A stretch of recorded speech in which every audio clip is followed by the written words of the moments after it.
اب سوال یہاں پہ یہ پیدا ہوتا ہے کہ یہی لام آیت نمبر 8 میں للفقراء المہاجرین الذین اخرجوا من دیارہم واموالہم یبتغون فضلا من اللہ ورضوانا وینصرون اللہ ورسولہ اولئک هم الصادقون۔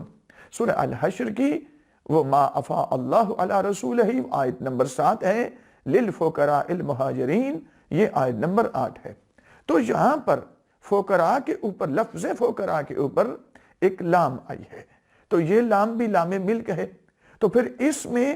اس ملک میں اور رسول اللہ اور ذوی القربہ کی ملک میں آیا کچھ فرق ہے یا یہ برابر کے مالک ہیں؟ تو اس کو ذرا سمجھ لیں، کوئی مشکل نہیں ہے، البتہ تھوڑی سی وضاحت میں اپنے سامعین ناظرین کی خدمت میں پیش کر دیتا ہوں کہ اللہ رب العزت نے اپنے نام کے ساتھ جو لام ملک لگائی، رسول اللہ کے ساتھ لام ملک لگائی، ذوی القربہ کے ساتھ، وہ ملکیت کیسی ہے اور یہ ملکیت کیسی ہے؟ اس میں کوئی شک نہیں کہ فقراء مہاجرین بھی مالک ہیں، لیکن کب مالک ہیں؟ مال فی جیسے ہی ملتا ہے، یعنی مثلا مصالحت کی شکل میں کفار سے ملتا ہے، چاہے وہ فتح کی شکل میں، فتح کے علاوہ ہو، یا قبیلہ بنو نذیر ان سے جو اموال ملے وہ بھی مال فی تھا، یا اس کے علاوہ باقی بھی اموال فی، ایک 12 قسمیں اس کی موجود ہیں۔ تو مال فی جیسے ہی ملے گا، اس کے ملتے ہی اس پر 3 ملکیتیں ثابت ہو جاتی ہیں، متحقق ہو جاتی ہیں۔ ایک اللہ کی ملکیت، ایک رسول اللہ کی ملکیت، ایک ذوی القربہ کی ملکیت۔ یہ 3 ملکیتیں فوراً متحقق ہو جاتی ہیں۔ لیکن للفقراء المہاجرین، ان کی ملکیت اسی وقت متحقق نہیں ہوتی، بلکہ رسول اللہ جیسے ہی ان کو مال فی میں سے کچھ عطا کریں گے، عطا کرنے کے بعد یہ اس کے مالک سمجھے جائیں گے۔ بس ایک تو یہ استدلال ڈاکٹر طاہر القادری صاحب کا کہ مال فی صرف بینیفیشری رائٹس دیتا ہے، پروپرائٹری رائٹس نہیں، قرآن نے خود اس کی رد کر دی۔ اور اللہ فقراء مہاجرین کے لیے بھی لام ملک لے کے آ رہا ہے۔ لیکن یہ بات میں پھر کہہ رہا ہوں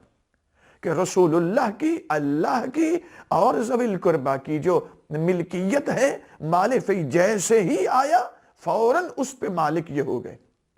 اب رسول اللہ اس پر تصرف کرتے ہیں، اور تصرف کرتے ہوئے روایات اہل بیت بھی موجود ہیں اس کے علاوہ، کہ جو اللہ کا جو حصہ ہے اس مال فی کے اندر، وہ حصہ بھی رسول اللہ کے پاس آئے گا، اور رسول اللہ کے اس حصے کو تقسیم کہاں پہ کریں گے، اس کا مصرف کیا ہے، وہ کریں گے مہاجرین کے جو فقراء ہیں وہ ان میں تقسیم کریں گے۔ اب جیسے ہی رسول اللہ نے ان کو دیا، تو دینے کے بعد جیسے انہوں نے وصول کر لیا تو وہ اس کے مالک ہیں، کیونکہ یہ مہاجرین وہ ہیں جن کو گھروں سے نکالا گیا، جن کے اموال لوٹ لیے گئے، سب کچھ انہیں چھوڑنا پڑا، یہ فقراء مہاجرین وہ ہیں۔ تو رسول اللہ کی ملکیت میں اور فقراء مہاجرین کی ملکیت میں ایک زمین و آسمان کا فرق ہے۔ رسول اللہ کی ملکیت ہے جیسے ہی مال فی آیا فوراً وہ مالک ہوں گے، یوں نہیں کہ ان کو کسی نے تقسیم کر کے دیا تو پھر جا کر رسالت مآب اس کے مالک بنے۔ جیسے ہی مال فی آیا فوراً رسالت مآب، ذوی القربہ اور اللہ جل شانہ کی ملکیت اس پہ متحقق ہوگی۔ اب رسول اللہ اپنا اختیار استعمال کر کے جس کو دیں گے وہی اس کا مالک سمجھا جائے گا۔ اس لیے رسول اللہ نے قبیلہ بنو نذیر، جس طرح کے امام ابو داؤد نے سنن ابی داؤد کے اندر یہ احادیث نقل کی ہے کہ رسالت مآب علیہ السلام نے اپنا اختیار استعمال کر کے جو اللہ کی ملکیت کا حصہ تھا اس کا مصرف اس طرح کیا کہ وہ فقراء مہاجرین کو عطا کر دیا۔ قبیلہ بنو نذیر کے اموال میں سے آدھا حصہ، آدھے اموال وہ فقراء مہاجرین نے تقسیم کیے تھے۔ اللہ ان کو مالک کہہ رہا ہے، ان سے تو کسی نے واپس نہیں لیا، ان فقراء مہاجرین کو تو مالک ہی سمجھا جاتا رہا۔ ضد صرف جناب زہرا صلوات اللہ علیہا کے ساتھ کیوں ہے کہ ان کا چھینا گیا۔ بابا حالانکہ فقراء مہاجرین کی ملکیت اور ذوی القربہ کی ملکیت میں زمین و آسمان کا فرق ہے، کہ ادھر مال فی آیا فوراً ان کی ملکیت رسول اللہ کی طرح متحقق ہو گئی، لیکن فقراء کی اسی وقت وارث نہیں بن گئے، اسی وقت مالک نہیں بنے، بلکہ فقراء مہاجرین کا وارث مالک بنے جب رسول اللہ نے اس میں تصرف کیا، اور تصرف کرنے کے بعد اس کو کچھ حصہ عطا کر دیا۔ پس فقراء مہاجرین کو جو دیں گے اس حصے کے مالک بنیں گے۔ ذوی القربہ ایسے نہیں ہے، رسول اللہ ایسے نہیں ہے، بلکہ جہاں جہاں بھی مال فی ہوگا وہ ان کی ملک سمجھا جائے گا۔ ایک بات۔ دوسرا، اگر فقراء مہاجرین کی ملکیت اسی طرح متحقق ہے جس طرح رسول اللہ ذوی القربہ اور اللہ جل شانہ کی، تو پھر آیت کو اس طرح ہونا چاہیے تھا، فَلِلَّهِ، آیت نمبر 7، فَلِلَّهِ وَلِلرَّسُولِ وَلِذِي الْقُرْبَى وَلِلْفُقَرَاءِ الْمُهَاجِرِينَ وَالْيَتَامَى وَالْمَسَاكِينِ، اس طریقے سے پھر ایک جیسی ملک سمجھی جاتی۔ لیکن یہاں ایسے نہیں، اللہ یہ اس کی کلام ہے، یہ قیامت تک کے لیے ایک معجزہ کے طور پہ ہے، اس کو سمجھنے کی ضرورت ہے۔ اس آیت میں فقراء کا تذکرہ ہی نہیں، یعنی اس آیت میں اللہ رب العزت نے جو حقیقی مالک ہیں ان کا تذکرہ کیا۔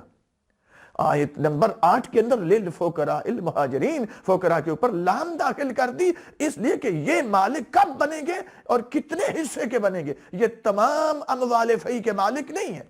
جس طرح رسول اللہ مالک ہے، جس طرح اللہ مالک ہے، تمام مال فی کے مالک،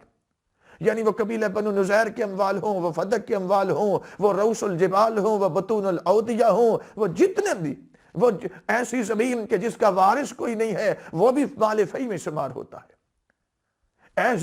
ایسے اموال کہ جن کے ورثات چھوڑ کر اس علاقے کو ترک کر چکے ہوں اور قطع تعلق اس علاقے سے کر چکے ہوں، وہ مال فی میں شامل ہوں گے۔ رسول اللہ کی ملکیت ان سب اموال پہ ہے، ذوی القربہ کی ملکیت ان سب اموال پہ ہے، لیکن فقراء مہاجرین کی ملکیت صرف اتنے حصے پہ ہے جتنا حصہ رسول اللہ ان کو دیں گے۔ اب جیسے ہی رسول اللہ نے کتنا حصہ دیا، سنن ابی داؤد کے اندر امام ابو داؤد نے اس حدیث کو، ان حدیث متعدد حدیث نقل کی، ایک حدیث اس میں نقل یہ کی، کتاب الہبات پڑھیں ذرا، کہ رسول اللہ علیہ السلام نے سنن ابی داؤد کے اندر روایت حدیث ہے، ایک حدیث یہ ہے کہ رسول اللہ نے قبیلہ بنو نزیر کے سے جو مال فی ملا تھا اس کا آدھا حصہ ان فقراء مہاجرین کو، بس فقراء مہاجرین صرف اس آدھے حصے کے مالک بنے، وہ بھی بنو نزیر کے اموال کا آدھا حصہ۔ جو باقی بنو نزیر کے اموال تھے اس کے بھی وارث نہیں ہے، مالک نہیں ہے، فدق کے مالک نہیں ہے، روس الجبال کے یہ مالک نہیں ہے، بطون الاودیہ کے مالک نہیں ہے، ایسی زمین کے جس کے وارث کوئی نہ ہو اس کے وارث نہیں، رسول اللہ وارث ہے، ذوی القربہ مالک ہے،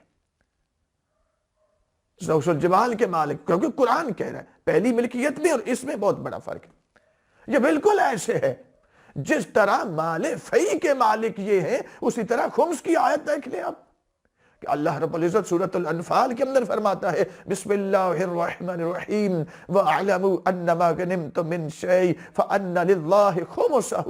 وَلِلرَّسُولِ وَلِذِي الْقُرْبَى وَالْيَتَامَى وَالْمَسَاكِينِ وَابْنِ السَّبِيلِ، کہ جانو تم کسی بھی چیز سے تمہیں جو غنیمت ملے اس کا 5واں حصہ فَلِلَّهِ خُمُسَهُ، اس کا خمس اللہ کی ملک ہے، وَلِلرَّسُولِ رسول اللہ اس کے مالک ہے، وَلِذِي الْقُرْبَى وہی 3 زوات جو مال فی کی مالک حقیقی ہے وہی مالک اموال خمس کے مالک ہے، وَلِذِي الْقُرْبَى رسول اللہ مالک ہے، ذوی القربہ مالک ہے، وَالْيَتَامَى وَالْمَسَاكِينِ وَابْنِ السَّبِيلِ۔ اب رسول اللہ یا ذوی القربہ جب ان کو دیں گے تو ان کی کفالت ہوگی، اللہ ان کی یتامہ مساکین اور فقراء کی کفالت جو ہے وہ ان کے ہاتھ سے کروانا چاہتا ہے، کسی اور حکمران کے ہاتھ سے نہیں کروانا چاہتا۔ بس جو خمس کے مالک حقیقی ہے وہی مال فی کے مالک حقیقی ہے. وہاں بھی 303 جواب کے لیے لام لام ملک آئی. آیت فی کے اندر بھی یہ فتق والی جو ہے اس کے اندر بھی مال فی والی ہے، اس کے اندر بھی 3 جواب کے لیے لام لام ملک آئی. لیکن للفقراء المہاجرین آیت نمبر 8 کے اندر میرا چیلنج ہے، کوئی بندہ یہ ثابت کر دے کہ رسول اللہ نے